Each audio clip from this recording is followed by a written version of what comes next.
Hello everyone, welcome back to another video. And आज की इस वीडियो से हम शुरू कर रहे हैं फंक्शनल एनालिसिस की प्लेलिस्ट। तो आपको स्क्रीन पर दिख रहा होगा कि हम ये सारे टॉपिक्स जो हैं कवर करेंगे in the upcoming videos. Alright, तो सबसे पहले हम बात करते हैं मैट्रिक एंड मैट्रिक स्पेसेस की।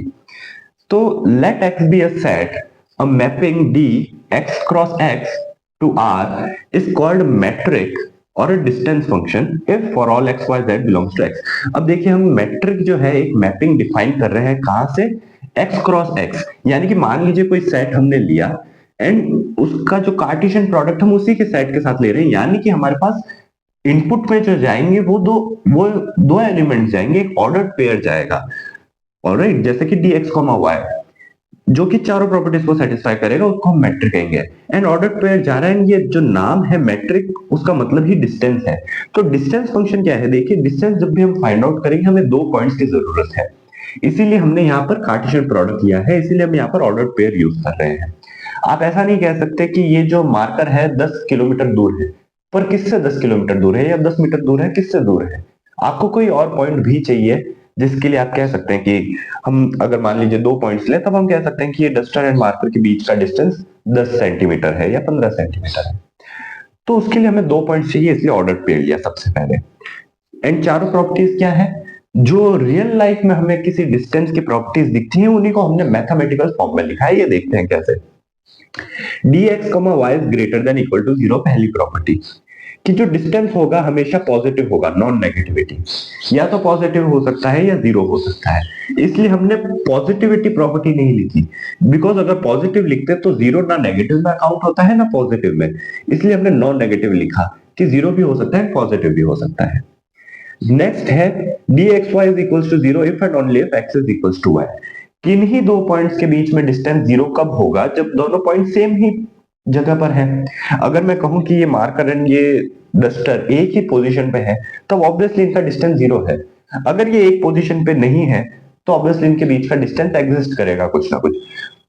तो नंबर्स के अंदर जब दोनों नंबर सेम होंगे तभी उनके बीच का जो डिस्टेंस होगा वो जीरो होगा। ऑलराइट, सो ये x is equal to y हो गया। जरूरी नहीं है नंबर हो, फंक्शंस भी हो सकते हैं, बिकॉज x क्रॉस x कुछ भी सेट हो सकता है। फंक्शंस के अंदर भी डिस्टेंस डिफाइन किया जा सकता है, बट जो मैपिंग है उसका रिजल्ट जो है वो रियल नंबर्स में ले रहे हैं हम। ऑलराइट, जो डिस्टेंस है वो कोई ना कोई रियल नंबर होगा, एंड रियल नंबर में भी नॉन नेगेटिविटी से जीरो या उससे बड़ा रियल नंबर होगा।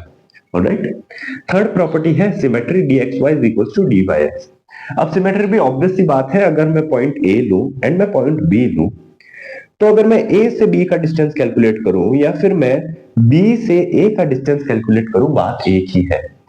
अगर मैं कह रहा हूं कि बी जो है ए से 10 मीटर की दूरी पर है, तो ए भी बी से 10 मीटर की दूरी पर है, उसकी डिस्टेंस चेंज नहीं होने वाला। तो यही सिमेट्री प्रॉपर्टी है। ऑलराइट, कि आप यहां से यहां डिस्टेंस मेजर कीजिए, यहां से यहां कीजिए, बात एक ही है। एंड थर्ड है हमारी काफी फेमस ट्राइंगल इनइक्वालिटी, आपने कहीं ना कहीं देखी होगी। dx, z is less than equal to dxy plus dyz। Triangle inequality क्या है, हमारे पास ट्राइंगल से आई है कि मतलब आप ट्राइंगल ले लीजिए कोई भी, तो ट्राइंगल के किसी भी दो साइड्स का जो सम होगा, दो साइड्स की लेंथ का सम, वो तीसरी साइड की लेंथ से तो ज्यादा ही होगा, ऑब्वियस सी बात है। एंड इक्वल हो सकता है पर उससे कम नहीं होगा। इक्वल कैसे हो सकता है, जब आपका ट्राइंगल एक स्ट्रेट लाइन में कन्वर्ट हो जाए। मान लीजिए ये जो पॉइंट है, अगर मैं इसको यहां पर लिखकर आ जाऊं, तो मेरे पास एक डिस्टेंस ये बना, मान लीजिए दूसरा डिस्टेंस ये बना एंड तीसरा डिस्टेंस ये बना। तो ये जो x प्लस वाई है ये z के इक्वल हो रहा है डिस्टेंस। ऑलराइट, तो इक्वल तभी हो सकता है जब वो ट्राइंगल स्ट्रेट लाइन में कन्वर्ट हो जाए, वरना ये हमेशा ग्रेटर देन रहेगा, इसलिए हमने ग्रेटर देन इक्वल दोनों ही साइन यूज किए। तो ये ट्राइंगल इनइक्वालिटी हो गई।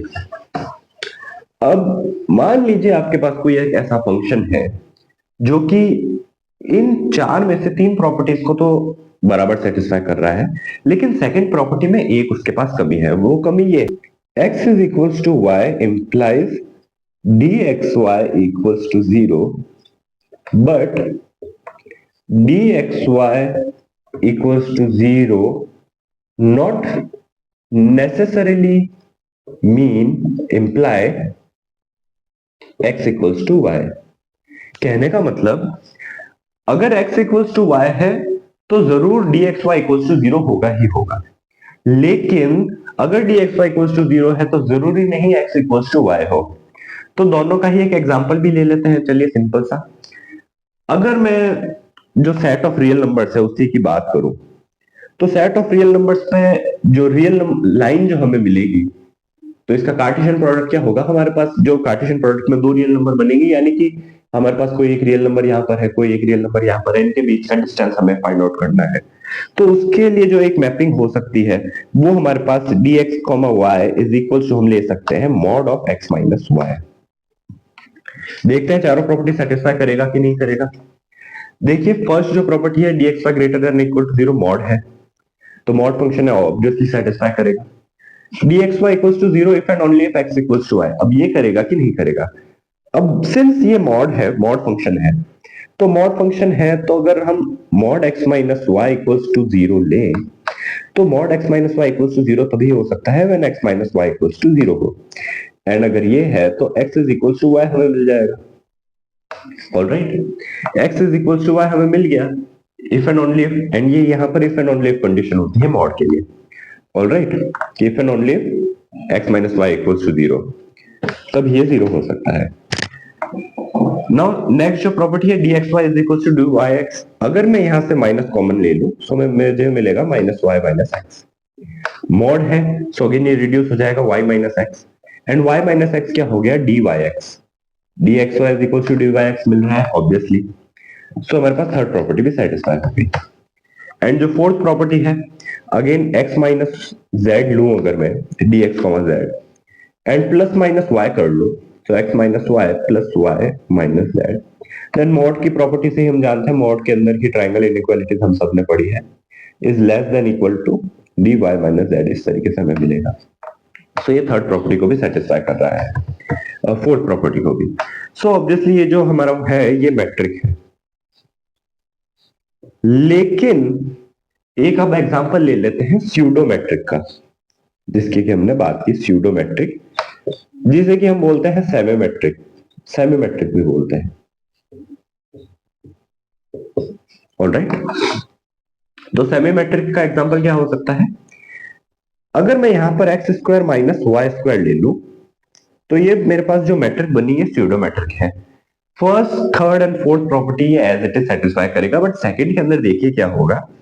जैसे ही हमने dxy इक्वल्स टू 0 लिया, तो ये हमें मिलेगा if and only if X square minus Y square equals to 0, यानी कि X square equals to Y square. यहां से हमें मिला X is equals to plus minus Y, यानी कि X is equals to Y पर तो हमें ये 0 मिलेगा ही, लेकिन X is equals to minus Y पर भी हमें 0 मिलेगा, यानी कि दो हमारे पास वैल्यूज आ रही हैं। यानी कि अगर dxy इक्वल्स टू 0 है भी, तब भी ये जरूरी नहीं है कि x is equals to y हो सकता है x is equals to minus Y पे 0 आया हो। तो ये जो सेकंड प्रॉपर्टी है ये सिर्फ हाफ सेटिस्फाई हो रही है, कंप्लीट सेटिस्फाई नहीं हो रही। सो हाफ हो रही है, इसीलिए सेमी मैट्रिक कहलाएगा। ऑलराइट, एंड इसको ही हम स्यूडो मैट्रिक भी बोलते हैं। स्यूडो मतलब एक झूठा, ऑलराइट, स्यूडो का मतलब होता है झूठा, पूरी तरह से सच्चा नहीं है, तो स्यूडो मैट्रिक कहलाएगा। एंड मैट्रिक स्पेस क्या हुई, तो जब हमारे पास कोई सेट x है एंड हमारे पास D एक मैट्रिक अगर उस सेट के ऊपर डिफाइंड है, तो ये जो ऑर्डर्ड पेयर होता है x, D, अगर उस सेट के साथ अगर हम वो मैट्रिक लेकर चले, तब हम उसको बोलते हैं मैट्रिक स्पेस। ऑलराइट, एंड अगर हमारे पास D जो है वो सेमी मैट्रिक है, तो हमारे पास जो पेयर बनेगा उसको हम सेमी मैट्रिक स्पेस बोलेंगे। ऑलराइट, एंड एक ही जो स्पेस है उसके ऊपर एक से ज्यादा मैट्रिक डिफाइंड हो सकती है। फॉर एग्जांपल मान लीजिए ये मेरे पास 2D प्लेन है, 2D प्लेन है यानी कि एक्स एंड वाई एक्सिस के फॉर्म का है। यहाँ पर ये जो भी पॉइंट्स हैं, यहाँ पर मान लीजिए मेरे पास ये पॉइंट है, यहाँ से यहाँ पर 2 पॉइंट्स हैं। इन दोनों पॉइंट्स के बीच का डिस्टेंस कुछ इस तरीके से स्ट्रेट लाइन भी हो सकता है एंड कुछ इस तरीके से जिगजैग में भी हो सकता है। तो दोनों ही डिस्टेंस है, तो एक से ज्यादा तरीके हो सकते हैं डिस्टेंस कैलकुलेट करने के लिए, एंड एक से ज्यादा तरीके डिस्टेंस कैलकुलेट करने के हो सकते हैं। इसीलिए एक से ज्यादा मैट्रिक पॉसिबल होती है किसी भी मैट्रिक के किसी भी सेट के ऊपर। ऑलराइट, तो आइए देखते हैं कुछ basic examples of matric space. आगे बढ़ने से पहले अगर आप चैनल पर नए हैं तो सब्सक्राइब जरूर कीजिएगा, वीडियो पसंद आए तो लाइक जरूर कीजिएगा। तो देखते हैं मैट्रिक्स के कुछ एग्जांपल। तो फॉर एग्जांपल सबसे पहले हमारे पास डिस्क्रीट मैट्रिक स्पेस। तो अगर हम इस तरीके से कोई मैट्रिक डिफाइन करें कि जब भी x is not equal to y है तो उनके बीच का डिस्टेंस हम 1 कहेंगे, and when x is equals to y है यानी x और x के बीच का डिस्टेंस हम 0 कहेंगे, तो ये हमारा एक डिस्क्रीट मैट्रिक स्पेस हो जाता है। किसी भी सेट पर अगर हम डिफाइन करें उस सेट के साथ में ये मैट्रिक को बोलेंगे जब x, d, तो हमारा डिस्क्रीट मैट्रिक स्पेस होगा। इसका जो एप्लीकेशन है वो ज्यादातर डिजिटल के अंदर होता है। ऑलराइट, देन रियल लाइन का अगर हम बात करें तो रियल लाइन में जैसा कि हमने देखा मॉड x माइनस वाई वो हमारी यूजुअल मैट्रिक होती है। सो r कॉमा डी हमारी मैट्रिक स्पेस है with d defined as follows. Then Euclidean plane, जो कि हमने 2D प्लेन की बात की अभी, एक्स वाई, यूक्लिडियन प्लेन भी कहते हैं हम इसे, r square, r to the power n जो भी होता है वो हमारा यूक्लिडियन स्पेस ही होता है। 2D के अंदर यूक्लिडियन प्लेन बोल देते हैं हम इसे। So d x comma y is equals to root of y1 minus x1 whole square plus y2 minus x2 whole square, कुछ इस तरीके से डिफाइन करते हैं। फॉर एग्जाम्पल मैं इसका अगर एक एग्जाम्पल लूं तो देखिए हमारे पास ये पॉइंट है, यहाँ पर ये एक पॉइंट है एक्स वाई प्लेन के अंदर। इसके कोऑर्डिनेट अब यहाँ पर देखिए y1 एंड x1 है क्या, मैंने इस पॉइंट को x नाम दिया है एंड इसके कोऑर्डिनेट मैंने x1 x2 लिया है, एंड इस पॉइंट को मैंने y नाम दिया है एंड इसके कोऑर्डिनेट मैंने y1 y2 लिए हैं। अगर आप एक्स वाई में कंफ्यूज हो रहे हो तो आप इसको कुछ अलग नाम से भी डिनोट कर सकते हैं। फॉर एग्जांपल x जो पॉइंट है उसके कोऑर्डिनेट मान लीजिए मैं लूं, मान लीजिए u1, या फिर हम ये भी कर सकते हैं इन पॉइंट्स के नाम को अगर हम चेंज कर दे, इस पॉइंट को मैं बोल दूं पॉइंट u एंड इसके कोऑर्डिनेट है मेरे पास x1 y1 एंड v जो पॉइंट है उसके कोऑर्डिनेट x2 y2 है। तो देखिए कोऑर्डिनेट जब हम कहते हैं 2D प्लेन में तो वो क्या होता है, पहला कोऑर्डिनेट जो होता है वो x coordinate, second coordinate y coordinate. यहाँ पर लेबलिंग से कोई मतलब नहीं है हमें कि लेबल हमने इसको x किया है या y किया है। यहाँ पर देखिए लेबल मैंने दोनों को ही x किया है, दोनों को ही y किया है इधर, बट पहला कोऑर्डिनेट जो है वो x कोऑर्डिनेट बता रहा है, सेकंड कोऑर्डिनेट y कोऑर्डिनेट, पहला coordinate x coordinate, second coordinate y coordinate. ये जो डिफरेंस है, ये जो अंडरस्टैंडिंग है होनी चाहिए, बिकॉज आपको नहीं पता कि कहां पर क्या नोटेशन होगा। बेसिक हमें कॉन्सेप्ट पता होना चाहिए, नोटेशन चाहे कुछ भी आए। सो यूक्लिडियन प्लेन है तो हम जानते हैं डिस्टेंस फंक्शन जो होता है हम बचपन से पढ़ते आए हैं, वही हमने यहाँ पर यूज किया है। ये भी कैसे आता है, अगर मैं यहाँ पर कोई पॉइंट ले लूं तो इनके बीच का ये जो डिस्टेंस है, अब देखिए यूक्लिडियन प्लेन में मैंने अभी कहा था कि अलग अलग तरीके से डिस्टेंस मेजर किया जा सकता है। तो ये कौन सा डिस्टेंस है, ये स्ट्रेट लाइन डिस्टेंस है इनके बीच में। किसी भी दो पॉइंट के बीच में स्ट्रेट लाइन डिस्टेंस कुछ इस तरीके से दिया जाता है एंड इसी को हम L2 डिस्टेंस भी बोलते हैं। इसके अलावा एक और मैट्रिक भी डिफाइन की जा सकती है आर स्क्वायर पे, एक या एक से ज्यादा मैट्रिक्स डिफाइन की जा सकती है एंड उसके ऊपर एक काफी इंटरेस्टिंग वीडियो अपलोड किया हुआ है, आपको लिंक ऊपर दिख रहा होगा राइट कॉर्नर में, आप जाकर उसे देख सकते हैं। सो यहां पर तो हम स्ट्रेट लाइन की बात कर रहे हैं, तो ये जो स्ट्रेट लाइन डिस्टेंस है पाइथागोरस थ्योरम से हम जानते हैं इस लेंथ का स्क्वायर प्लस इस लेंथ का स्क्वायर हमें इसका स्क्वायर दे देता है। ऑलराइट, सो अगर इसे हम सी स्क्वायर माने, इसे हम स्क्वायर, इसे हम बी स्क्वायर माने, so square plus b square is equal to c square होता है, हम जानते हैं।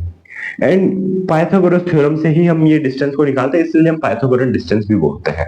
ऑलराइट, सो ये तो स्ट्रेट लाइन डिस्टेंस हुआ। नेक्स्ट जो होता है हमारे पास कॉम्प्लेक्स प्लेन मान लीजिए, तो कॉम्प्लेक्स प्लेन जो होता है, कॉम्प्लेक्स प्लेन के अंदर x plus iota y form के हमारे पास एलिमेंट्स होंगे, उसके अंदर dxy इज इक्वल टू, ये वापस अगेन यूजुअल मैट्रिक हम यूज करते हैं, तो वो मैट्रिक स्पेस बन जाएगा c, d। अब यहां पर हमें, अब देखिए यूक्लिडियन प्लेन भी प्लेन है एंड कॉम्प्लेक्स प्लेन भी प्लेन है, लेकिन कॉम्प्लेक्स प्लेन में mod x minus y usual metric से हमारा काम चल गया, बट यहां पर नहीं चला। ऑलराइट, कॉम्प्लेक्स प्लेन में क्या चल जाता है, बिकॉज देखिए कॉम्प्लेक्स प्लेन में क्या होगा, अब यहाँ पर x एंड y दोनों ही कॉम्प्लेक्स एलिमेंट्स होंगे, x एंड y एलिमेंट्स को डिनोट कर रहे हैं, ना कि x एंड y एक्सिस को इधर। सो x जो एलिमेंट है उसको मैं मान लेता हूं x1 plus iota y1 and y को मैं मान लेता हूं x2 प्लस आयोटा y2। तो जैसे ही मैं इसको x माइनस वाई लूंगा, मुझे मिलेगा x1 minus x2 plus iota y1 minus y2। Alright, because imaginary terms एक तरफ एंड रियल टर्म्स एक तरफ। अब जैसे ही हम इसका मॉड लेंगे तो real number sorry complex numbers के अंदर जो मॉड होता है वो क्या होता है, रूट ऑफ रियल पार्ट का स्क्वायर प्लस इमेजिनरी पार्ट का स्क्वायर। रियल पार्ट का स्क्वायर क्या हो जाएगा, root of x1 minus x2 whole square plus y1 minus y2 whole square. तो देखिए in the end complex plane में भी हमारे पास यही मैट्रिक निकल के आ रही है, ये भी अगेन हमें स्ट्रेट लाइन डिस्टेंस देगी कॉम्प्लेक्स प्लेन के अंदर। ऑलराइट, अगर हमें कुछ इस तरीके से डिस्टेंस चाहिए तो उसके लिए हमें L1 मैट्रिक का यूज करना होगा, उसके बारे में दूसरा वीडियो है, आप वो देख सकते हैं। देन Rn जो है, Rn क्या होगा, अब जैसे कि हम जानते हैं यूक्लिडियन स्पेस जो होती है R1 R2 हम सभी को यूक्लिडियन स्पेस बोलते हैं, तो जब हम n लगा रहे हैं तो n डायमेंशनल यूक्लिडियन स्पेस है, तो उसके अंदर अगेन L2 मैट्रिक जो है उसको एक्सटेंड किया जा सकता है। यहाँ पर तो दो ही टर्म्स थी, y1 minus x1 y2 minus x2, अगर 3 होती तो y3 माइनस x3 तीन कोऑर्डिनेट्स आ जाते। अगर n डायमेंशनल है तो yn माइनस xn तक चलेगा होल स्क्वायर एंड सभी का बाद में square root. Then space of bounded function, अब मान लीजिए स्पेस ऑफ बाउंडेड फंक्शन हम क्या कह रहे हैं कि मान लीजिए कोई सेट A है हमारे पास, ऑलराइट, एंड सेट A से हम रियल नंबर के सेट पर फंक्शंस डिफाइन कर रहे हैं f, g and h, and ये सभी फंक्शन जो है बाउंडेड है। तो इन सब फंक्शंस के सेट को हम कहेंगे set of bounded functions on set A। तो उसके ऊपर मैट्रिक कुछ इस तरीके से डिफाइन की जा सकती है, बिकॉज f जो है अगर बाउंडेड है एंड g अगर बाउंडेड है तो f माइनस g भी बाउंडेड होगा एंड उसका जो सुप्रीमम होगा वो इसकी मैट्रिक कहलाएगा। तो इस तरीके से फंक्शंस में भी हम मैट्रिक डिफाइन कर सकते हैं।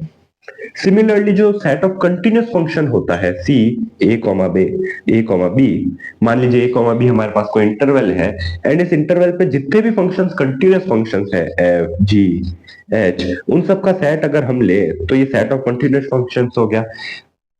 तो इसके ऊपर भी हम कुछ इसी तरीके से मैट्रिक डिफाइन कर सकते हैं f, g is equals to, because f continuous है एंड g कंटिन्यूअस है तो f माइनस g भी कंटिन्यूअस होगा एंड इंटरवल पे कंटिन्यूअस है तो कोई ना कोई मैक्सिमा या मिनिमम मैक्सिमा अटेन करेगा ही करेगा। सो उस केस में हम maximum of t belongs to a b ft minus gt कुछ इस तरीके से डिफाइन कर सकते हैं। ऑलराइट, सो ये हुए कुछ basic examples of metric. I hope you like this video, मिलते हैं नेक्स्ट वीडियो में, तब तक के लिए take care and thanks for watching.